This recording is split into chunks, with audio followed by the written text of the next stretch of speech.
Best ever listeners, welcome back to the Best Ever CRE Show. This is another episode of Beyond Multifamily. I'm Amanda Cruise, joined as always with Ash Patel. What is going on, Ash? Amanda, great to see you. We have an interesting podcast today. Mobile home parks, your wheelhouse. I learned quite a few things about the mobile home space today. Heck yeah, it was interesting. We had Chad Freeman on. He's coming back into the space, so we don't hear that super often.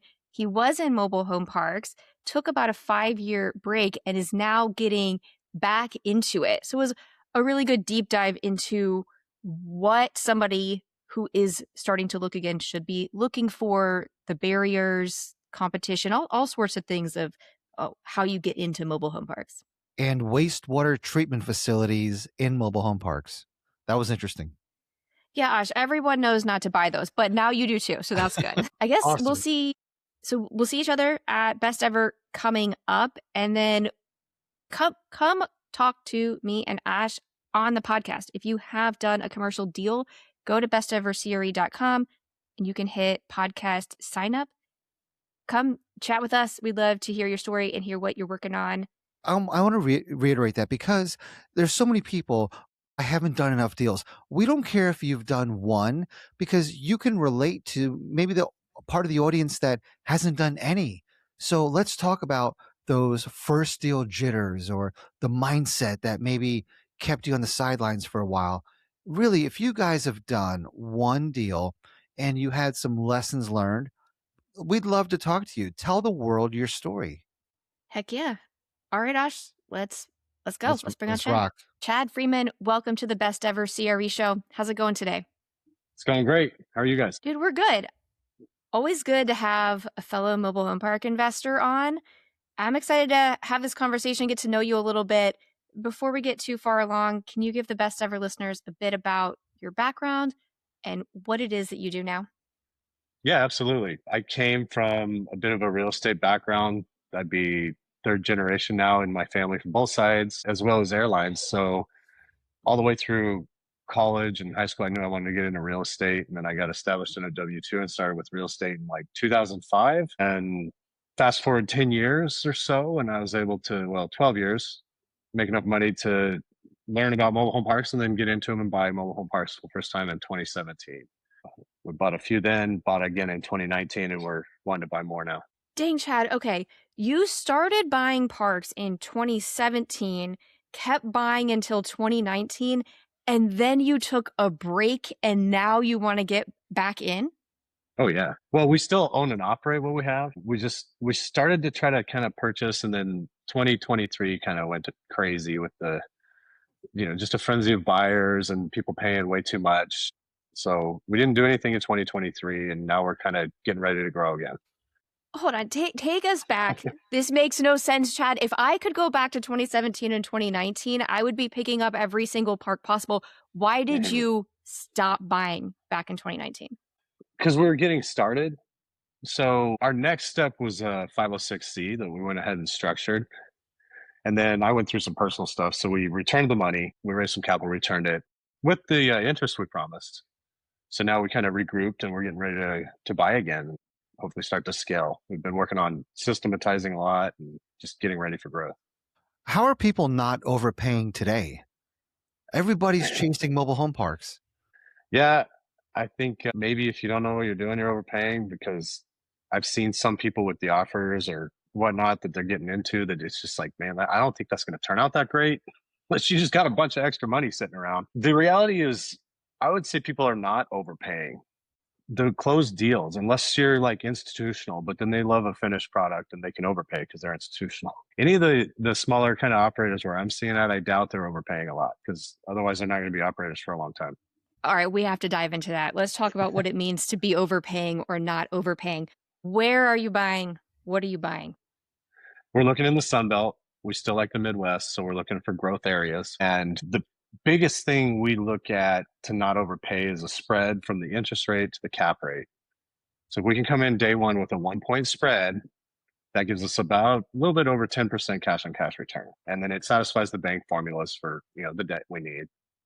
This sounds amazing, Chad. This sounds great. I can't wait to buy everything that you just talked about, except Where are you finding them? And how are you getting cap rates? Are you getting these from brokers? Are you under contract on anything right now? Or is this initial reach out? Not right now. When we see something, we'll make an offer we like. We backed out of one a couple months ago, but primarily off market and brokers. So I've got a list of every mobile home park broker in the United States that I call the whole list, and then we can put them on an email rotation.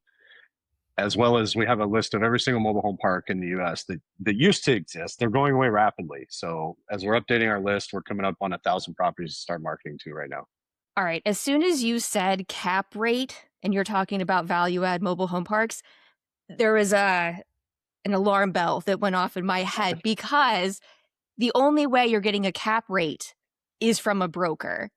And we all know when a broker gets a hold of mobile home park deals, the prices of those shoot up like crazy. Oh, of course. Because when people ask me, what cap rates are you paying for mobile home parks? The answer is, I have no idea, because the financials that exist on a mobile home park that is value add, they aren't real. So there's no real cap rate that can be applied unless somebody super sophisticated like a broker has come in and figured out how to apply a cap rate. So let's talk about your strategy. All right, you're going to go to every broker. Are you getting traction? It depends on who you talk to. You know, these are good questions because you can't just call every broker and expect to get something that's a decent price, because a lot of them inflate it. You know, they get paid more and there's incentive there. And some brokers will tell you straight up, we're good at selling your parks. We're going to try to maximize the price, and we do everything we get. We're going to list it, right? So when I see a property and it's listed, to me, that's a 90% chance it's not a good deal. And a lot of the brokers, you can get friends with brokers that'll have these pocket listings, right? And then if you get on their good sheet of pocket listing people, they'll give them to you before they market them, because it's also a pain and it's expensive for them to market it and come up with an OM and everything. But if you just look at the lot rent and you can figure out from rent roll how many people are there, you can rebuild an expense, you know, your expenses the way they should. But it's just lot rent, income based on lot rent minus what we think the expenses are, and there's your net operating income. Now we find our interest rate, and then we back into it with what cap rate we need to actually make money. And that's where we come up with our maximum offering price. You also have to factor in any CapEx that's required, right? Or Definitely. yeah, I mean, you're searching for value add properties, so each one will have its own list of CapEx. Now, Chad, that list that you mentioned, all the brokers, all the parks in the US, you're not the only one that has that list. It seems like everybody in mobile homes has at least a subset of that list. What gives you a competitive advantage when you're calling these brokers or owners of these parks? I think it's, as a coach told me before, it's a luck mixed with volume thing. So consistency over time is also a huge thing. But I used to have a scarcity mindset as well. So this plays right into that. There's enough of it out there for everybody. If you go and you're consistent and you do what it takes to get deals, you'll get deals. Have either of you considered giving brokers equity in a deal or profit sharing, maybe? Yeah. There's a few brokers that I know that are interested in partnerships for helping us with acquisitions. So 100%. We're very open to partnerships. Yeah, I would think that would give you a big competitive advantage. It could. Some of the larger brokers are discouraged from buying parks that they would be able to sell. Like the more reputable brokers, their brokerages don't really want them buying parks. But you'll see there's a really smart broker. He brokers industrial, but buys mobile home parks. You'll actually see some really smart brokers doing stuff like that. But Amanda, a lot of them. Sorry, what I'm thinking is, we've done this. Reach out to brokers and say, hey, look, anything you bring us, we'll give you X% of equity in the deal. And hasn't moved the needle for us, but I wondered in your world if it does. Here's the thing, and I want to know where Chad's going with this, because to me, they come down to the funding and then what is the plan for the property, because those tell you how much you can pay and if you're going to be competitive in the space for like a brokered listing. So let's start with the plan side. Are you, getting back into this, kind of wanting to buy a couple for yourself over time? Or are you looking to scale up? Like we've had people come on, like, I want to be a top 20 mobile home park operator in the next 3 years. Like, tell me where you lay in there. We definitely want to be in the top 100 in the next 3 years. So that's pretty easy to do with mobile home parks. You need to be only like 700 lots. If you look at apartment doors, it's something like really high compared to that to be in the top 100. So that's part of why I like the mobile home park sector is so fragmented. But our personal goals, 2,000 lots, and then I mean, ultimately, I'd like to have 10,000. We'll see if we get there, but I think at least 2,000 is doable. Okay, yeah, 700, 2,000. That definitely seems doable. And from the funding side, are you going to be buying these with your W-2 income? Are you going to be syndicating? How will that look? Syndication. We have a 506c set up. Okay. How are you building We also awareness? How are you building awareness right now that you're going to have these deals in the pipeline? You're happy to go to MHP Investors, mobilehomeparkinvestors.com, and you can see my weekly blog there. So if you'd like to get on my email list, that's how you can do it. And then we'll keep in touch every single week. You'll see what I'm doing. And you're doing podcasts. Yeah. Yeah. I've been on a couple dozen podcasts, so that helps. I did raise capital before from podcasts. One of the things on the funding side, as you know from getting in before, that it's even way more competitive now, is when you are competing as somebody who's going to be syndicating and offering, the numbers are so far different than somebody who is just buying it for themselves. And a lot of these deals that are on market, if they're in good areas, as a syndicator, it's incredibly challenging to go in and compete because you just can't pay the same and return any reasonable IRR to your investors compared to somebody who's just looking to hold on to them long term, paying their own money. So off market for sure is going to be a better route to go and acquire these communities. And then talk to me about what you're looking for, what size, and then are you looking for primary locations, tertiary? What is your buy box? Okay, well, first the location. I said I really like the Sunbelt Midwest, solid job base, nothing. I don't like big and flashy, I like boring kind of. So if you look at the outsides within like 90 minutes of the city center and the path of growth, you look at highway plans and city utility plans, that's kind of where we want to be. So when I'm driving mobile home parks, I'll see highways going in, the new dirt's pushed out there. Like, this is the right spot. This is where we want to be. As far as the park, it's got to have solid bones. It has to fit a few things, like the lots can't all be super small. A really weird mix gets in when you have like half or so park owned homes. That's a big challenge. We prefer city utilities, of course, so just something with solid bones in a great location in the path of growth in the Sunbelt or Midwest. And then the size wise, from what I've learned over the last 10 plus years here, is most of the 200 space and up are institutional. There's very few left that's not institutional. So mom and pop live in, that's the world I'm buying in, under 200 spaces. So, even 50 spots is great. And with what I think is happening with the interest rates, now even smaller parks looking better than they were before.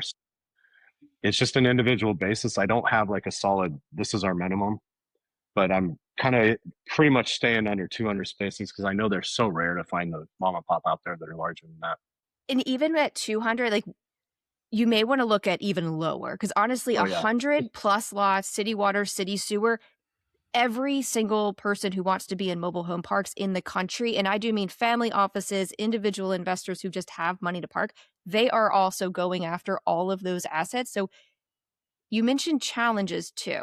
So one, maybe even less than 100. And number two, challenges are good in this space because it's barriers, right? And so if you're looking to get in, but you want city water, city sewer, great area where the population's expanding, and it's 100 lots and it's all 10 owned homes.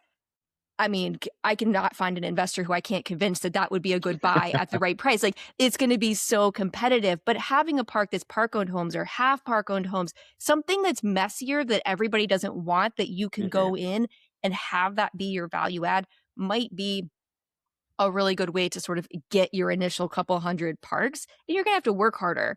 But what I'm seeing is everything in 2026, you have to work harder to make money. This isn't 2022 anymore. Amanda, what are examples of messy? Does that mean like their own septic system, well water? bad gravel example. roads. Yeah, exactly. Not wastewater treatment plants. Chad knows not to buy a wastewater treatment plant, but park-owned homes, for sure. People don't like park-owned homes. Like, a lot of people will say, I only want city water, city sewer. So if it's septic systems in certain areas of the country, those are very common, very easy to sell parks with septic systems, but it cuts out some of the noise of the competition. Okay, why not buy a park with a wastewater system? This is a question from a complete layman. So I'm assuming if they have their own wastewater system, it's got to be a massive park, couple hundred homes. Is that the fact? Is that the Go ahead, case? Chad, run with it. Yeah, I educate The me and the smallest one audience I've too. seen was under 30 spaces for a wastewater treatment center. I wouldn't eliminate them down the road here as we get deeper pockets. But right now, the problem is, unless you do like unbelievably good diligence on the wastewater treatment plant, you know exactly what's going on with it. If that thing goes out, the smallest one is you're going to have to write a check for about $500,000, and it goes up from there, and nobody will finance it. So it can be really risky, and that's not something we want to deal with. And when you have issues, I'm assuming the EPA gets involved as well. Yeah, like lagoons too. You never know when they're just going to shut you down. I think they outlawed them in Colorado now. And not to mention the fact that everybody says, don't buy a park with a wastewater treatment plant tells you enough that you're not going to have enough of a market. That's like the only way you could ensure that your mobile home park can't be sold at a good value is if you have your own wastewater treatment Yeah, plant or lagoon. and that's a huge thing looking at any deals. What's our exit strategy? We got to have several before we buy into anything. Otherwise, you shoot yourself in the foot. All right, both of you help me understand something else. You talked about the number of parks diminishing, the number of investors increasing, including institutional investors. What the hell are you two doing in mobile home parks? Why not pivot? Do something else. It's so fragmented still. There's so much opportunity there. Like it's just starting to get discovered. There's a ton of opportunity still. I don't know if I agree with it's just starting to get discovered. In the past few years, it seems like every other multifamily operator who was challenged came over to the mobile home park space. It's definitely no longer a secret at all. That being said, on our side, we understand it. We know it. We have leads on parks. We're still getting off market parks. We're under contract on 2 right now. We're buying Nice. in areas we already own in so we can put portfolios together. And one day, we like to hold, but one day we'll be able to sell as an entire portfolio. And that's a lot more attractive to future buyers. It reminded me of something. So I mentioned 2023 before, and I learned a lesson here. We got offered more money than we would have ever paid for a couple properties. Like we bought these things at a 15 cap, and they offered us like a 5 cap. I should have sold them. Yeah, and I had the attitude like, oh, I want to hold these things for way longer than I should because I should have sold it back then. But so lesson learned: if anybody ever starts coming in and offering more money than you're ever willing to pay yourself, that comes from Warren Buffett right there. I think I'll definitely sell if that happens again. And you never go broke making a profit. Right. Yeah, so you guys had a good point. I could see how it's easy to pivot into self-storage or single-family homes to multifamily, but not many people really want to pivot into mobile home parks. The learning curve and the barriers to entry are much higher. I wouldn't want it, right? I would rather have an apartment than a mobile home park. And I hate them Good. both. All right. Well, here's the funny thing. It's a lot of people who come with these syndication groups that are like, oh, we'll just start buying mobile home parks. They don't want to get their hands dirty, Ash. They just like the idea that they can sell it to passive investors, that it's a great opportunity. But you're seeing a lot of people actually struggle who came in who didn't want to do the tough work because mobile home parks they're not sexy day to day. They suck. And it's operationally very intensive. And so if you get into it thinking you're going to be passive and you're going to just bring on all this capital and it'll be easy, you might be back out of it in a year or 2. How important Second is the that. culture of a mobile home park? With apartments, tenants come and go every year. Property managers can systemize management of apartment tenants. But with mobile home parks, you have more permanent type residents. Do you guys have to change the culture of places sometimes? I mean, everything we bought's been from a slumlord basically that we turn around and then we end up with a nice property with people that are proud to live there. So yeah, you definitely want to change the culture into pride of ownership and a professional look with proper management rather than the broken sideshow that we try to buy, right? Yeah. Yeah, it depends on what you're buying, right, Ash? how stabilized it is, but there's always going to be tenant drama. But if you're buying Hmm. a slumlord park, you got to get a good amount of people out of the park. That's also, it's not from day one, you're not necessarily making more money always. Sometimes you have to get some crappy people out first before you can really Yeah. start bringing in the good ones. We've had that on everything we bought. We never buy in like a crime center, but everything we bought had meth dealers in it and just was mismanaged. And that's where all the money's at too, is the broken, mismanaged stuff. In my opinion, that's Chad, what I we're like going you after. said that, right? Because that's a park no one's going to want to touch. That'll give you a competitive edge if you're willing to buy the tougher stuff and turn it around. But when you're already buying stuff where, lot rents are closer to market and you have clear financials, it's a lot harder. You're probably not going to have a meth dealer in that park. But if Yeah. you're willing to take on a meth park, like, holy crap, Chad, that is a barrier to entry. Like, I'm not buying that. And no other mobile home park buyers are. Like, that if you're willing to take on really challenging stuff, you could definitely pick up some parks and make some good money with some elbow Yeah. grease. As long as the bones are solid, then yeah, we're willing to do something like that. We're actively looking for the value add specifically, unless I did find a perfect park in Detroit. I still kind of have it on my radar. Every time they say they want to sell, I make an offer that they say they want, and then they don't want to sell. It is like the most perfect, pristine park. The only thing wrong with it is the lot values are way too low. They just need to raise the rent. It's like so perfect. I'm worried about screwing it up. Have you gone there? Have you met with them in person? And so you meet with them in person, and what happens? I've driven that. I have not met with the sellers in person. So it's always meet with them in person, Chad. Go meet with them in person. That's going to make the biggest difference, because let me tell you, those guys are going to change their mind on you. They're going to decide to sell. They're going to call a broker, and all of a sudden you're going to hear about this park third hand and ask if you want to buy it. And you're like, what do you mean? Yes, I've been trying to buy this park. Trust me. Go That's a meet good with them in idea. person and establish the relationship, and then bring your purchase agreement with you in paper. Don't send it electronically. Bring it in paper and see if you can get the deal done.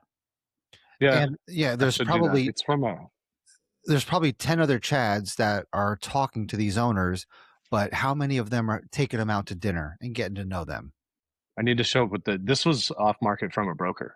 So maybe the broker and I can go meet this seller. That's a good idea though. Find out from the broker what these people are into and bring a thoughtful gift. Like if they're golfers, whatever, like beer drinkers, that's a bring good them a big idea, stein. Ash. That is a good idea. That's smart. Find Facebook stock on my thing, Yep, and then figure out exactly. something like that. Yeah. Meanwhile, now every one of our listeners is going to be scouring all the parks in Detroit looking for the most perfect one. Don't worry, there are plenty of parks in Detroit and everywhere else with low lot rents. Move quickly, Chad. Right. I've been juggling this one for years. Every time they say they want to sell, we offer them, and then they don't want to sell. And that's the thing too. So Ash and I are both in Invest Beyond Multifamily Mastermind, and we were just down in Florida with our whole group last month. And this one guy was saying all he's doing is calling off-market industrial deals. And I told him, man, sometimes you do have to find some on market because he wants a deal now. The thing with calling off market is it's a long process. Maybe they're willing to talk to you, but they're not willing to sell today. So you have to be, one, making a ton of phone calls if you want a deal right now, but two, you have to retain those mobile home park relationships over time. Unlike every single other asset class where new ones are popping up, there are new distressed sellers at any given time in single family, right? They're just getting lists every week. The lists of mobile home parks does not change. It only shrinks. And so you have to just go with those sellers, get contact, and then play those relationships for a long time. That's 100% true. And I've lost out on a deal that I didn't follow up enough on. It took me 3 years, and I knew I waited too long. I followed up, and he sold it. So that's the other thing, is the seller doesn't care about you, and all the money's in the follow up. But those 100%. deals, I heard somebody the other day talking about microwave deals versus oven deals, and those deals that bake for a really long time, those are the best deals because everything tastes better coming out of the oven than it does in the microwave, right? Fair. Even if it's just your own ego, like, I didn't lose it, finally. It doesn't even matter just because of that. Yes. Have you guys ever asked sellers to reinvest a portion as a limited partner? I'm not. Never, because I don't want them to know they could be a limited partner. I am a one-off buyer, Ash. My name got is it. Amanda. I'm not an LLC. Otherwise, you're looked at as institutional. Exactly. Not Got with it, what got it, I'm got it. buying, sub 100 lots. Like I have number one, a deeper Southern accent than you've probably ever heard. And number two, we are individuals. We are not an institution. Got it. Okay. I can How see about the you, issues Chad? Would down the you try road that? too. No, I've never tried that. Never even thought about it. That's the first time I've ever even had that cross my And mind. by the way, Ash, if they're willing to invest, come in with seller financing, because that's going to be a way cheaper plan for you than come in as a passive investor. Yeah, my only thought was this way, if they're emotionally tied to it, they can still claim somewhat ownership and they get to benefit from the improvements that you put in place. But Seller financing. yeah, you're right. Yeah. But mean, you are the also best. right. Some of the huge players buying institutional stuff, they do that, but they're also talking with sellers that understand they have an institutional asset, which is different than what I'm buying. So it really depends on the strategy. Makes sense. There's a ton of opportunity for seller financing with mobile home parks too, because most of them are paid off. Very good point, Chad. Most of them are paid off. Absolutely. Yeah. If it's a mom and pop seller, they don't have any debt on it. Lots of advantages with the mobile home park space, more than I've found anywhere for real estate. Chad, since you're getting back in, why wouldn't you switch asset classes since it's so competitive in the mobile home park space? Like if you'd been in it since 2017, I don't know, maybe you'd even want to sell a whole portfolio and switch. But did you look at other asset classes when you were looking to get back in recently? I mean, I was in single family homes doing that kind of stuff, residential rentals and whatnot. We work foreclosures now. I got into that last year, which is super congruent and awesome because I get a ton of cycles with sellers. So it helps me out with mom and pop. I don't mind barriers to entry. The hard stuff's where all the good stuff's at, where everybody else quits, right? So if you stick with it, you'll be successful if you're determined enough. I think that's my attitude. And I love mobile home parks. You just want to outlast the competition. Yeah, or outwork them. Yeah, that's the thing about competitive asset classes. Like it's a bitch to get into it, but then once you get into it, you have a solid asset that everybody wants, and that's a good spot to be in. Yeah. I remember when we were trying to get into it back in like 2015, 16, one of my brokers was telling one of my business partners, he's like, do you have any idea how competitive this is, how difficult it is to buy your first mobile home park? And it kind of discouraged him. He's a pro baseball player. I'm like, come on, Kevin, you know about competition. You're a baseball player. We can do this. And he's like, all right. So we broke through that. You can't listen to other people. You got to go get what you want. Heck yeah. Well, Kevin, how can the best ever listeners reach out to you? Chad, how can the best ever listeners reach out to you? I think if you want to email me, invest at MHP buyers, the investors, or you can go to mhpinvestors.com, and I'll even throw out a phone number, 702-7. So anybody selling a mobile home park or wanting to invest, get a hold of Chad Freeman. Absolutely. Awesome, Chad. Thank you for coming on today and sharing your experiences. Come back on after a year or so, and we'd love to hear what you've bought and how it's going. Best ever listeners, thanks for joining in today. If you enjoyed this episode, make sure you leave us a 5-star review and share it with somebody who could find it useful. Don't forget to follow and subscribe, and of course, have a best ever day.